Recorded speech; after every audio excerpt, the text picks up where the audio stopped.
guys, welcome to part 2 of my 10 cards from one kit challenge.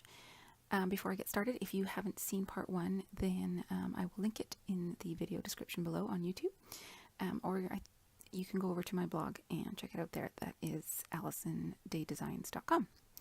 So here I am starting, this is the 6th card, and I've just taken the pink cardstock from the kit and scored it and turned it into card base. And now I'm going to find things to put on top of that card base. I've chosen this pink gingham pattern, which I just had a strip left because I had used the rest of it on another card. So I quite often like to do this where I'll just put a strip of pattern paper down one side and then add different bits sort of on that lower right corner. So I have taken I've grabbed different stamp sets. So this is a happy birthday stamp set from a previous Simon Says stamp card kit. And it had a lot of these sort of paint swatches, I guess you could call them, stamps on them. So I've taken the sort of square one and stamped it with the Delicata pink. And I've just set that aside to dry a little bit. And now I've got this other one that looks like a brush stroke. And I found my Distress Oxide ink in Cracked Pistachio, I believe. And I'm just stamping it 3 times. Now, the bottom one I know has a big gap in it, but I'm not worried about it because I'm planning to put something on top of that. So that will get covered up. And now I have the sentiment, the happy birthday sentiment. And I just have to figure out my placement, so I'm just going to get all the other elements in place. And I just cut around that pink paint swatch and put it on my card, and I realized it wasn't really sort of big enough. It wasn't holding the space well enough. So I've got another scrap of pattern paper there that I'm going to layer behind it. And that will also ensure that I cover up that big gap in the green ink down at the bottom there. So I'm just using my mini mister to make sure I get a nice clean stamped image. I know that the ink pad I was using is not necessarily really juicy, so using the mini mister means that I can stamp it multiple times to get a good dark impression without moving the stamp, without getting like a double image or whatever. Okay, so now I'm going to build the rest of the card. I'm going to pop up that pink swatch bit, and then I realize that I meant to stamp on it. So I cross my fingers and grab the XOXO stamp from the card kit stamp set and some Raspberry Ripple ink from Stampin' Up!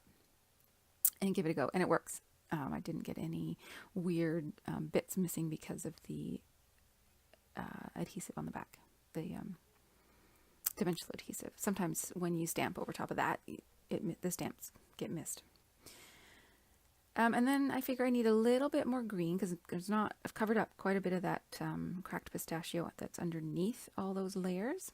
So I take 3 hearts from the stamp set and stamp them in the green, and then those are the solid hearts, and then there's one heart which is like an outline. And so I stamp that over top in the Raspberry Ripple. And now I'm just adding tiny dots of matte medium that I'm going to cover in the glitter. I had some trouble with my matte medium. It was kind of stuck, so I keep poking at it with a needle there. And then eventually it comes out in a giant glob. So I take my bone folder and put it all on my bone folder, and then I just use that to dab it around my card. Whatever works, right? Didn't want to waste it. So, and I just really wanted tiny little sprinkles. So now I'm just going to shake the glitter all over that, and this card is going to be done. And for my next card, I decided I wanted to make a shaker card. So I'm taking some of that green, sort of turquoisey, minty green, I guess, cardstock, and I'm cutting it down to 4 1/8 and 5 3/8, and then I'm going to die cut a heart into it. This heart is from a set from Stampin' Up! Of like nested dies. And just getting my Big Shot out. I have a magnetic plate on the Big Shot, which I love, because then you don't have to worry about the heart moving around. I did use some washi tape to keep it in place, but you don't really have to.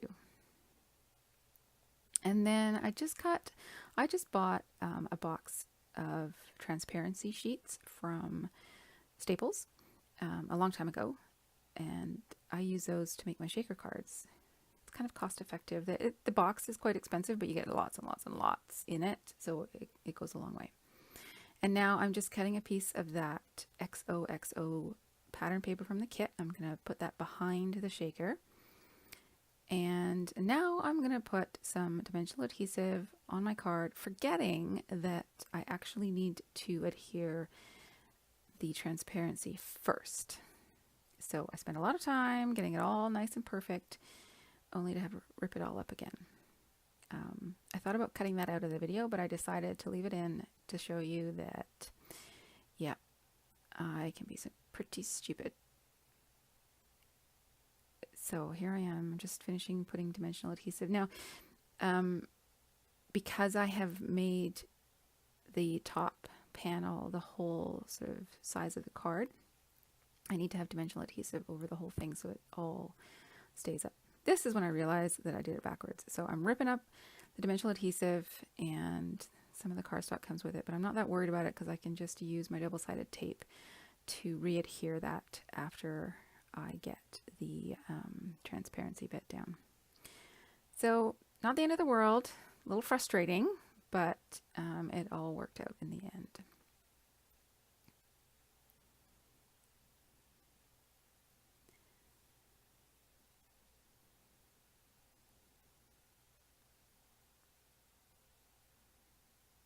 Just trying to trim it to get it to fit perfectly and nice and flat.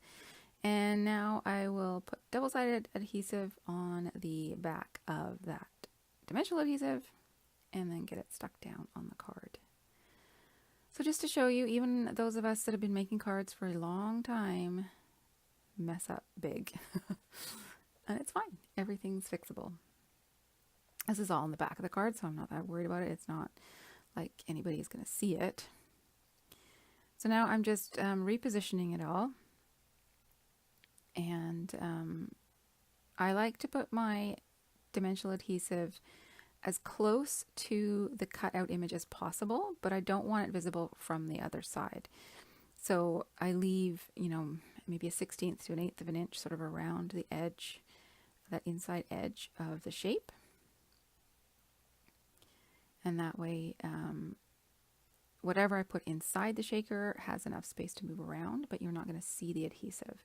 And the adhesive isn't sort of so far down that all the shaker bits get lost. I just went into my stash of sequins and I pulled out a mixed sort of pinks. And then I had another one that was sort of flat sequins of multicolors. I thought that was kind of fun to mix with the pink and red. And I don't know about you, but I always find when I take off these, the sticky back on double-sided adhesive, that I guess it kind of lifts the card a little bit, and then the sequins fly all around and get stuck to the inside of the adhesive, and it's kind of a pain in the butt. So I don't make a ton of shaker cards, mostly for that reason, but they are fun. And then I crossed my fingers and hope that it lined up correctly, and it was pretty good, so I was happy with that. Now I just have to figure out what I'm going to put on the front. So I go back to the stamp set that was in the kit, and I grab the You're My Favorite stamp.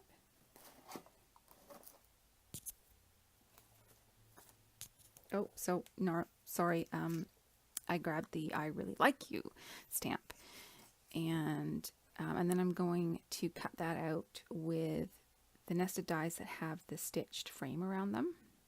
And that just gives another textural element to my card. because I'm really not going to do a ton to the front of this card. The shaker is a fairly big element, so I'm just going to let that sort of shine. But it is a good opportunity to use a couple more puffy stickers, so I pick the ones that are mint green with the little smiley faces on them. And that was card number 7. Okay, so card number 8. You could use this as a Valentine's Day card or an anniversary card. I was kind of thinking of an anniversary card when I was making it. I didn't have a sentiment that said happy anniversary though, so you'll see that I use a different sentiment. And I was also hoping to use the black cardstock, but when I had them all lined up in a row on the black, I didn't like the way the chalkboard little die cut card looked against the stark black of the cardstock, so I decided to go with the desert sand or desert storm or whatever that craft colored cardstock is actually called. That's the color I went with. And then I wanted something behind the 3 little die cuts. And I had 2 of the top strips from the top of the 6x6 papers. One in craft and then one white with black X's and O's on it. And so I went looking for a third one and I found one and cut that out. So I have 2 craft colored patterned strips and then one that's white with black. And I was not worried about that cut in the middle. Like I cut out the hole from, you know, where you hang up the pad of paper in a store. I knew that my middle die cut would cover that. So I really was not that concerned about the join. I just wanted to try and make the edges as clean as possible. And I'm going to put the middle die cut on first so that I can get that lined up and then use that as my guide for the other 2. Now here I realize that the strip at the top, it's just not quite lined up perfectly, so I just fix it really quickly and then get the rest of my dies lined up. And I found another stamp set, older Simon Says stamp set, and I grabbed one of the stamps. It says Forever and Always. And that's what I'm going to stamp down there in the bottom right corner. And then to finish off the card, I am going to sprinkle it with some gold Heidi Swap mist. Oh, here I'm just cutting the cardstock for the base of the card. Got ahead of myself there.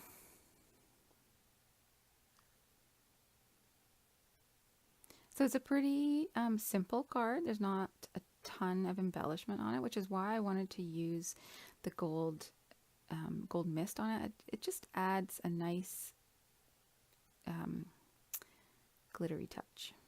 Okay, so card number 9, I'm going back to a Valentine's Day card. And I decided to use that sheet of little images that you could cut apart just as a piece of pattern paper. I had seen somebody else do this and I can't remember who it was. I'm very sorry.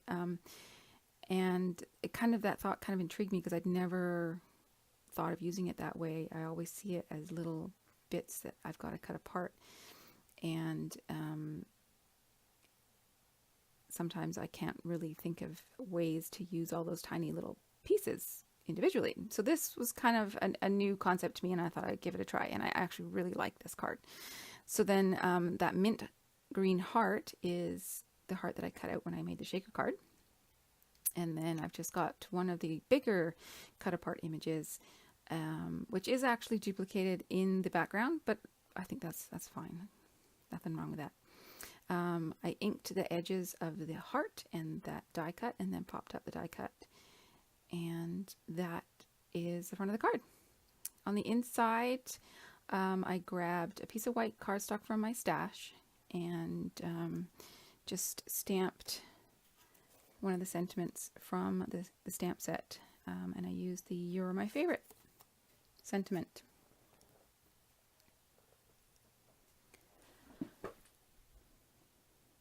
And that is, what was that, card number 9? I've lost track already.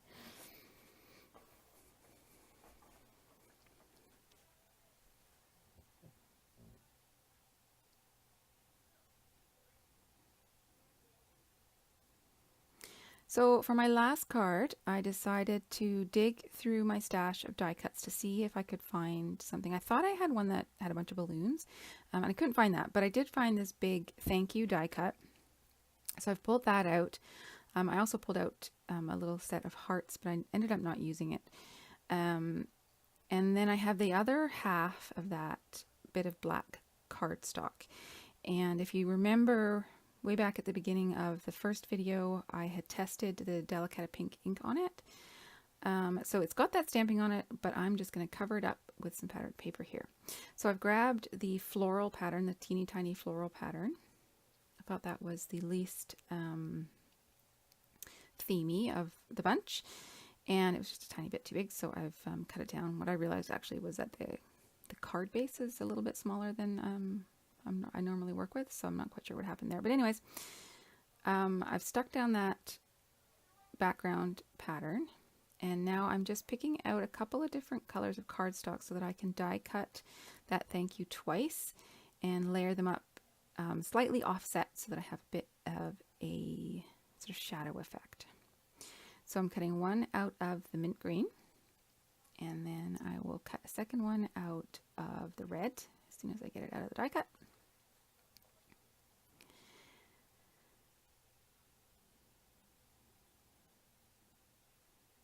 Just cutting a piece of red there.